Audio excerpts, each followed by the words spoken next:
Hey there, my name is Chris Hufstetter, and today I'm going to be doing a quick review on the Minimal phone. Um, I'm excited to share with you guys my thoughts after using it for about a week and a half now, and going over, some of the deficiencies, what's actually going on with it, and what it feels like to try to use it as a daily driver. All right, now getting into, some other pieces of this puzzle, let's talk about size differential. Here's a old BlackBerry Classic, or Q20 as they call it.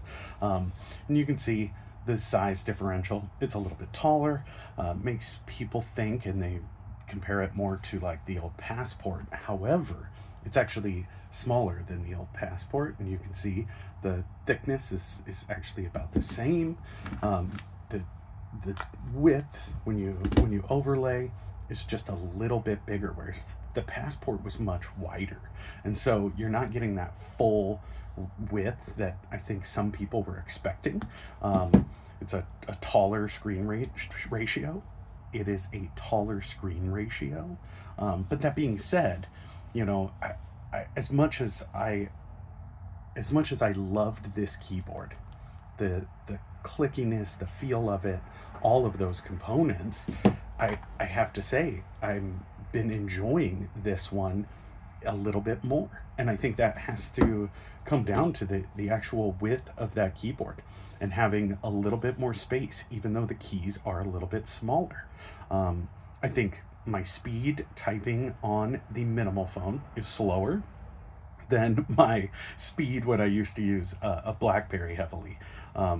This BlackBerry Classic was actually my son's first cell phone, and so it's no longer used. But I mean, this keyboard has been pleasantly surprising. Let me put it to you that way.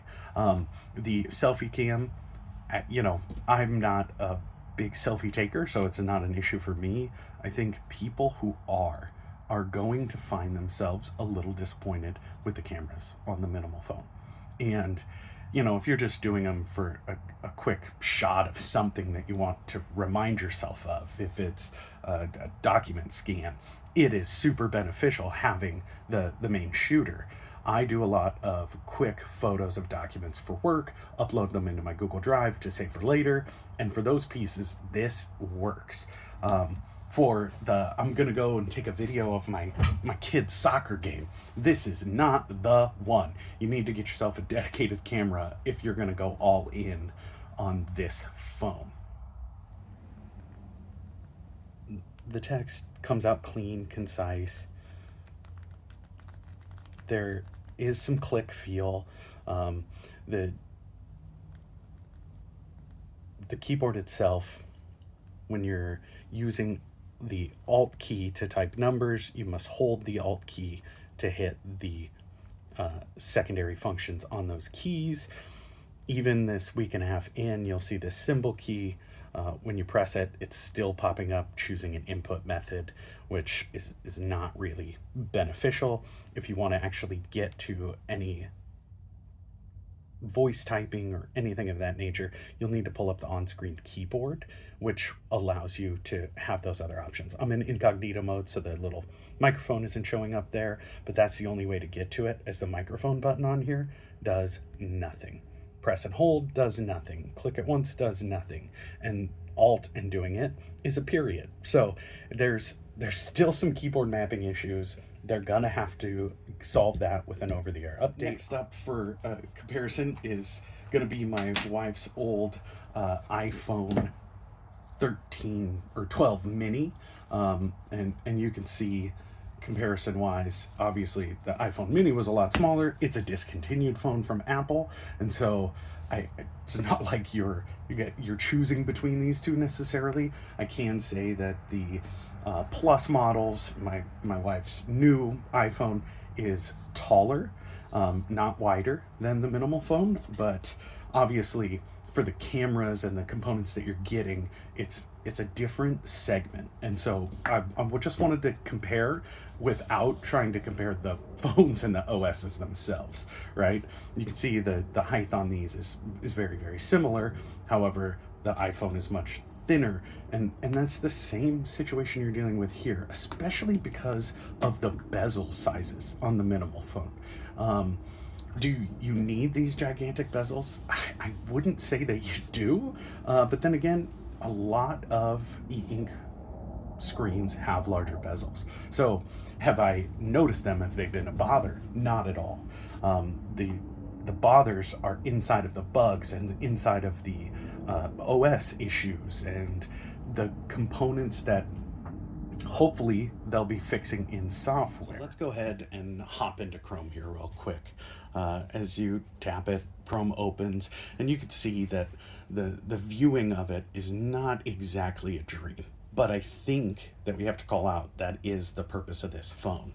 Now, when you're scrolling along, ultra mode really does make a difference, and it scrolls much faster. You just see heavier ghosting.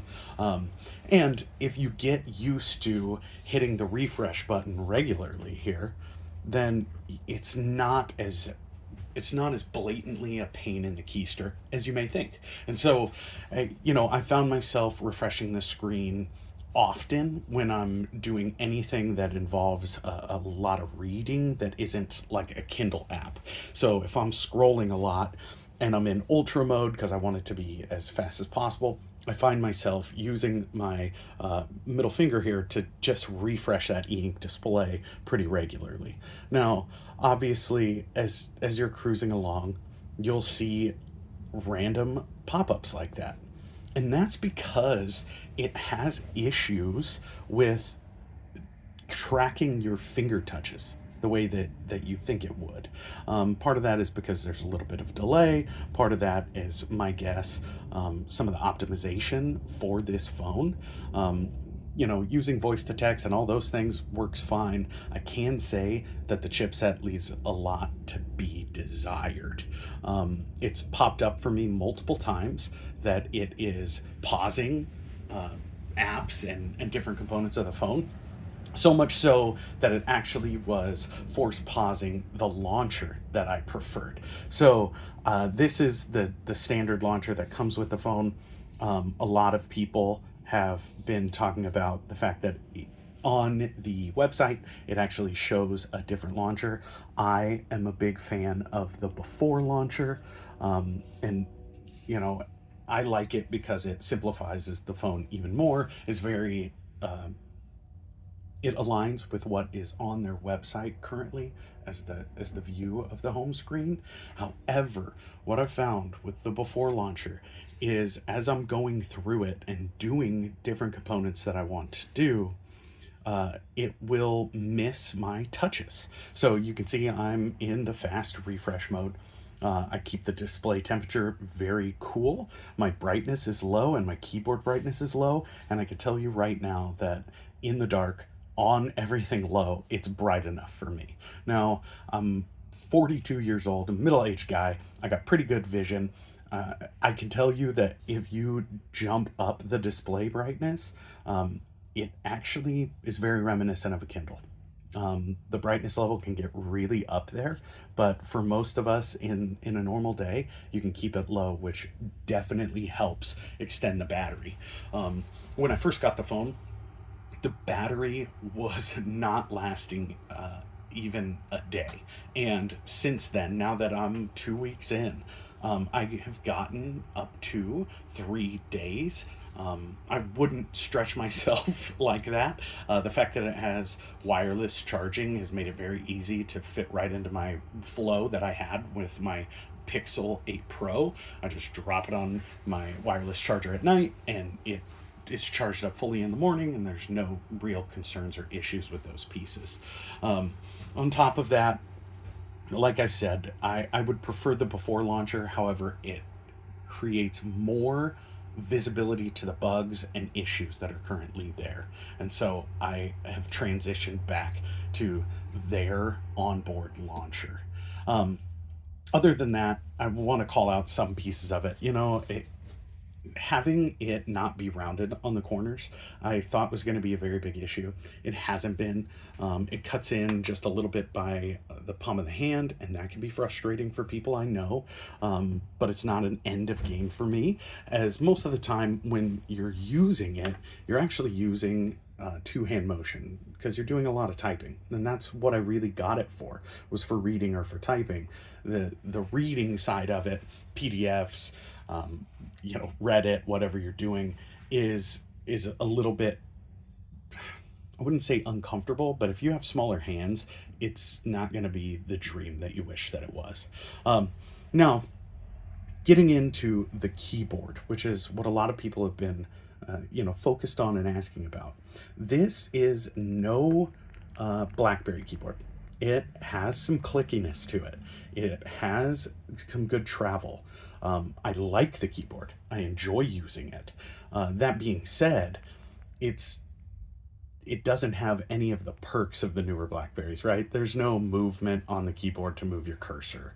You can't flick down to move down the page. And those things would be fantastic. I think for a brand new phone company and a brand new phone, that would be a little bit more than we could ask for. And that being said, I'd love to see it on the next iteration.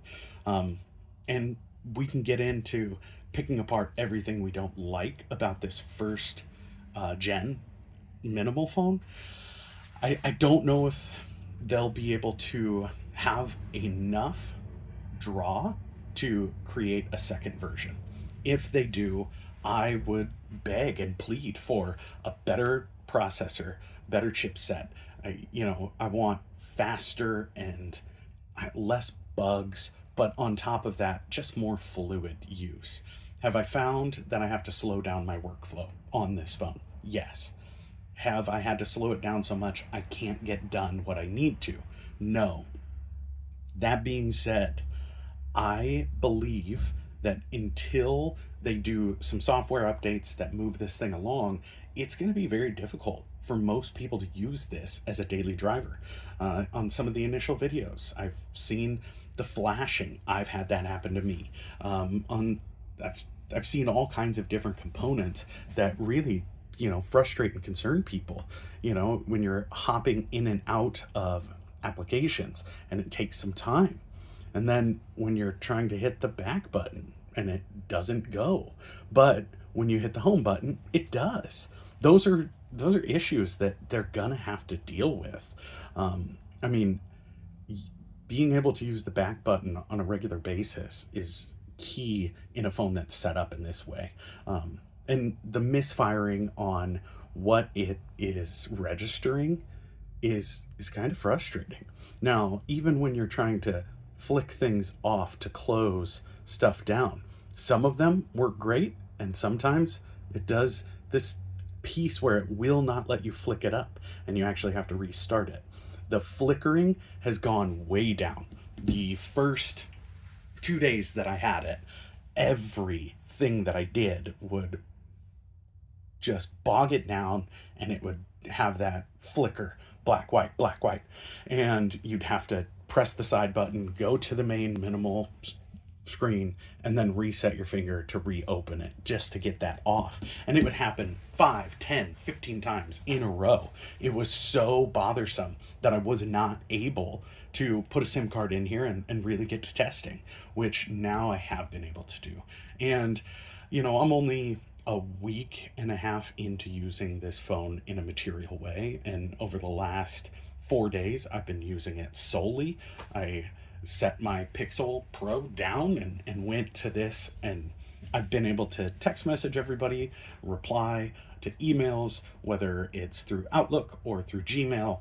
I've been able to do a video call on it that was so painful. I would never ever do it if you have the choice, right? If you're in front of your computer or you have an iPad or a tablet that you can use for those video calls, that is what I would do. Now, if you're on the road and you have to do it, the person who I was on with said I looked fine. I couldn't tell because I didn't have it in the ultra mode, because that's not something that I'm thinking about. I want to extend the battery out as long as possible and I don't want to use it for video or consumption. And so it's almost in opposition. I like that they have the ultra mode there for you if it's needed. However, even without the ultra mode on, the audio was clear. I heard them, they heard me. Everything worked fine on the video call. Just the visual of them was so convoluted. I couldn't even see their face, and I couldn't see my own. So I didn't really know if my facial expressions were coming across the way I wanted them to. The fact that you can put widgets on it is a perk. I didn't put any widgets on it. I am concerned whether or not it would actually be able to keep up with those things, not because of the e-ink, but because of the power. You know, having these lower end chipsets really comes through when you're trying to treat it like you would your normal high end Pixel device or iPhone. But that being said, you know, one of the biggest things that I get caught up on is as you're cruising along, oftentimes it will misregister your finger. And so as you're trying to tap on something to type inside of, it will not allow you to get to what you want. It'll accidentally pick the one below it, or, you know, have an error in your drag and drop. So you'll be trying to move something and it will just flick off like that while you're in the middle of moving it. And then you have to go back and start over or find the app, right? I just moved one and now I got to dig into where did it actually end up landing. There I was trying to move it and it actually opened the app. Even though I'm pressing and holding, it was just having an issue making it happen. And so those bugs are going to continue to be issues going forward. I don't know if there's a solution that they're working on right now. I don't know the owners of the Minimal company. I don't know where their focus is, but if they can continue to get the software where it needs to be and effectively make it so that you could use it for business use, personal use, and have the success you need, it's really going to come along. And I think there's a great niche of people who are going to want a phone exactly like that. Let's hop into a few more apps just so you can see kind of how they show up and what it looks like right out of the gate. Again, I'll do something that maybe somebody will be using it for. It allows you to see some of the camera as well as what you may look at with Google Lens, right? So if you hop into Google Lens and you're trying to scan something here, you know, is it doable? Yeah, of course. Will your search results come up? Yeah, they will. That being said, I mean, even at the top here, where the Google logo is, only half of it is showing up. And those are going to be issues in the long term. Now, when you're looking through at the photos, you can see what's going on there. However, it just doesn't come out the way you want, right? I clicked on something, this is a huge image, and it's not even showing up for me. Now I'm trying to press the back button. It took 4 or 5 presses to get that done. As you're cruising through, looking at stuff, it'll speed up sometimes, it'll slow down sometimes. Oftentimes as you're going, it'll think that you clicked on something and select it without you wanting to. Sometimes as you're scrolling down, it'll automatically kick you back to the top of the page. So those pieces are real. And if it's something that you can't deal with, you may want to wait for it to get a little bit further along. I mean, you can see here, even the icons, Gemini icon, nothing is showing up. Wear OS, you just get 2 dots. So there's some components to this that if you were somebody who only likes the icon, doesn't like the actual description of the app below it, this is going to be difficult for you to use, except for their predefined applications. That's obviously everything on the bottom here, Play Store Assistant, they have a few different ones that come pre-packed with it. So that's a quick conversation around those pieces. You know, if you hop into Audible, you can see what's going on in Audible, but you can also see that a lot of this is a delay. Now, when you're hopping into something like the Discover page, it's really easy to see the text and know what's going on. So that's a non-issue. When you watch the loading times, they're keeping up, but the more things you get going, the more difficult it becomes to get things working flawlessly. A few taps just to get something to open. And as we keep moving along, I'm just going to open a few apps, not get a whole bunch of notifications. Get Amazon open here. I'm not signed in right now, that's okay. Bring up Google Slides. And then going back to my before launcher and trying to get that fired up in here and utilize that piece too a little bit.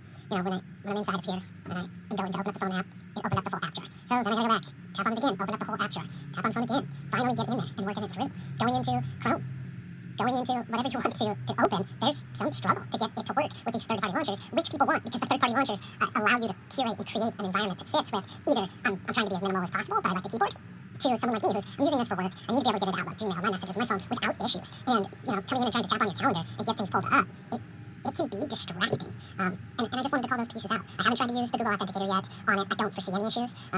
So it has been coming along, and I'm excited to see some over-the-air updates and kind of see where we head. Is this everybody's solution? Not at all. If you really need a minimal phone, there's some better ones out there that will allow you to have a much more fluid interaction with your phone without all of the applications. But then on top of that, if you're looking at an e-ink display or a black and white display, there's a lot of other options out there. You can download the Before launcher on any Android phone, make your whole screen black and white, and really slow down your social media use by deleting those applications and just, for lack of a better term, dumbing down your smartphone. If you have problems not downloading things that you should, this phone is not going to be the solution for you. If you love being on Reddit, this phone is not the solution for you. Reddit works great. It's that middle of the road that says, if I don't have color popping, I will use my phone less. And, realistically, there's some other options out there that would work for that as well. Depends on your use case. And it depends on how the company progresses, what they do for updates, what they can reply to with the FCC issues. So all in all, I've had a good experience and I'm having fun with it, but I also have my Pixel 8 Pro to fall back to immediately if I have an issue. And I think until they've progressed as a company to a material way, if you're unwilling to do some workarounds, some resets, things of that nature, and you need a phone that is flawless when you pick it up, right now, this is not the solution. Will it be in the future? Maybe. And here is that flashing that it does. So for me, I can push on the refresh and then it stops. But the dilemma is, once you've seen that flasher, as you're trying to get back home, it is very difficult to get it to do anything that you want it to do. And so what ends up happening is it takes a while to catch itself up. Once you're there, it seems to work fluidly again, but it takes a while to get that ironed out. Now, I'm going to get in and launch the camera app, but I want to show this as well. Sometimes when you're going in and trying to launch something, it'll launch correctly, and sometimes it won't. So here's the camera app, and I'm just going to take a quick picture on here, and I'll show that to you all. And that concludes my initial review of the Minimal phone.